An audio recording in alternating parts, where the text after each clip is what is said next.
Yan. mga kababayan ko.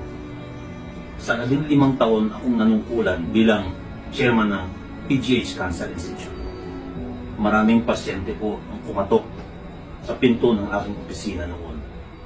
Naghahanap po ng mga gamot. Inihintay nila ang kanilang chemotherapy na wala pa sa amin. Ang naisagot ko po sa kanila ay pasensya na po, wala pa po tayong gamot. Wala po tayong budget para sa inyong mga gamot. Naghihintay po tayo. Wala po kami magagawa. Mahirap po tayo na bansa. Sa mga pangyayari po ngayon, sa ating lipunan, lahat ng nakikita natin, mali po pala ang aking mga sinabi noon.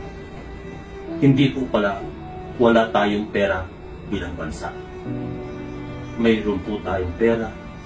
Nasa bulsa po ng mga tao walang konsyensya. Sana po ang nagpapasasa sa mga pera na ito ay makita na may mga pasyenteng namatay dahil sa kanilang pagkuha ng pera na dapat ay naibili ng mga gamot. Hustisya ang isinisigaw ng bayan. Ang mga malamig na tiyan at malamig na mga paa na nakababad sa baha ng mga taong nakatira sa lansangan, sila po ang mga sumisigaw ng hustisya, katarungan.